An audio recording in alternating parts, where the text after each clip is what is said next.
اس video کو like کر کے آگے شیئر ضرور کر دینا۔ ہر مالک کے نصاب پر قربانی واجب ہے، عاقل ہو، بالغ ہو، مسلمان ہو، قربانی کروائے گا اللہ کی بارگاہ میں اس کی قربانی قبول ہوگی۔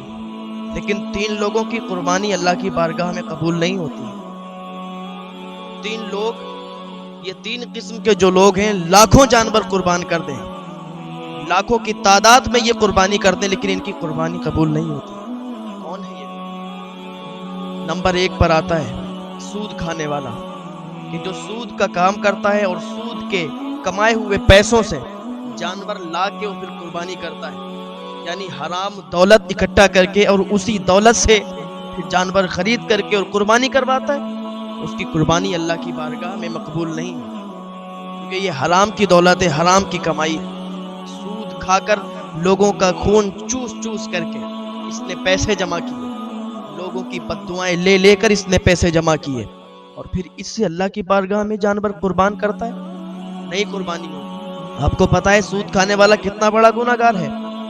لوگوں کے خون چوس چوس کر یہ جمع کرتا ہے پیسہ، جس کے پاس نہیں ہے وہ بھی اس کو سود دیتا ہے، جس کے پاس ہے وہ بھی دیتا ہے، تو سود سے دولت جمع ہو گئی، مالدار بن گیا۔ اب اللہ کی بارگاہ میں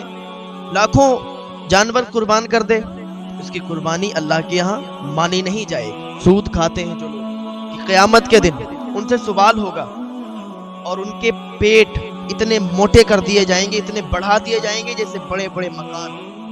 ان کی قبروں میں سانپ اور بچھوؤں کو چھوڑ دیا جائے گا۔ دوسرا، شراب بیچ کر قربانی کرنے والا، یعنی جس کا شراب کا کام ہے، اس کی شراب کی دکان ہے، شراب بیچتا ہے اور شراب بیچ کر اس نے پیسے کمائے ہیں، تو اس پیسے سے بھی اگر وہ قربانی کروائے گا تو اس کی قربانی نہیں مانی جائے گی۔ جوا کھیل کر کوئی پیسہ کماتا ہے، کوئی سٹے پہ پیسہ کماتا ہے، یا الگ الگ طریقے سے حرام کمائی سے جو پیسے کماتا ہے اور اس کمائی سے قربانی کرواتا ہے، تو اس کی قربانی بھی قبول نہیں۔ لاکھ قربانی کروا دے، لاکھ جانور کٹوا دے، لاکھ جانور کٹوا کے بکوا دے، لاکھ جانور کٹوا کے اور تقسیم کروا دے، قربانی قبول نہیں ہو سکتی، اس لیے کہ اس نے اللہ سے بغاوت کی ہے، اللہ کو ناراض کیا ہے، حرام کمائی کی ہے، حرام کام سے پیسے کما کے پھر وہ قربانی کروا رہا ہے۔ اگر آپ کو قربانی کروانی ہے، جائز کمائی سے قربانی کروائیں، اللہ کو راضی کر کے جو کام کریں گے اس میں فائدہ ہے، اور اللہ کو ناراض کر کے اگر کوئی کام کریں گے تو نقصان ہی اٹھائیں گے۔ اور تیسرا، اس کی بھی قربانی قبول نہیں ہوتی ہے جو کسی کا حق مار کے قربانی کرتا ہے۔ لوگوں کا قرض آ رہا ہے، لاکھوں روپیہ لوگوں کا دبا کے بیٹھا ہے اور لوگوں کو پیسے دے نہیں رہا، لوگ اپنا حق مانگ رہے ہیں اور اس نے ان کو جھٹلا دیا کہ بھائی تمہارا میرے پاس کچھ بھی نہیں ہے، تو اس کی بھی قربانی قبول نہیں ہوگی، کیونکہ اس نے لوگوں کا حق مارا ہے۔ ایک ہوتا ہے حقوق اللہ اور ایک حقوق العباد، تو جو حقوق اللہ کے تحت جو کام ہوتا ہے، یعنی جو اللہ کا حق ہے، تو اللہ ہو سکتا ہے کہ معاف کر دے، اللہ کی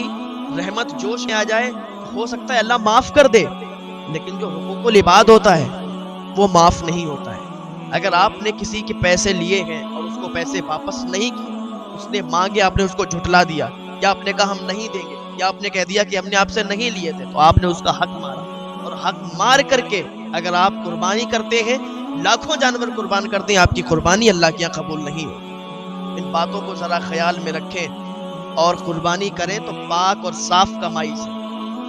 جو نیکی سے کمائی ہوئی کمائی ہے، جو جائز کمائی ہے، اس سے قربانی کریں گے تو پھر آپ کی دنیا بھی سنور جائے گی اور آخرت بھی سنور جائے گی، اور آپ کا جو نیک جائز پیسہ قربانی میں لگے گا وہ قربانی اللہ کے یہاں قبول ہوگی۔ اگر کسی نے ایک جانور خریدا ہے اور اس نے 7 حصے لیے ہیں، 7 حصے ڈالے ہیں، 7 پتی ڈالی ہیں، اگر کسی ایک کا بھی ایمان ڈگمگایا، یعنی کسی ایک نے بھی سوچا کہ مجھے اتنا گوشت مل جائے، یا کسی ایک نے بھی سوچا کہ مجھے کلیجی مل جائے، مجھے یہ چیز مل جائے، مجھے پائے مل جائے، تو پھر کسی کی بھی قربانی قبول نہیں ہوگی، 6 لوگوں کی بھی قربانی قبول نہیں ہوگی۔ اگر ایک کا بھی ایمان ڈگمگا گیا، ایک کی بھی نیت خراب ہو گئی کہ مجھے یہ چیز مل جائے، تو پھر 7 کی قربانی رد ہو جائے گی، 7 کی قربانی قبول نہیں ہوگی۔ قربانی کرنے سے پہلے ہی جو حصہ ڈالتے ہیں، پتی ڈالتے ہیں ایک جانور میں، جب 7 لوگ حصہ لیتے ہیں تو 7 آپس میں ڈیسائیڈ کر لیں کہ جو بھی اس میں تقسیم ہوگا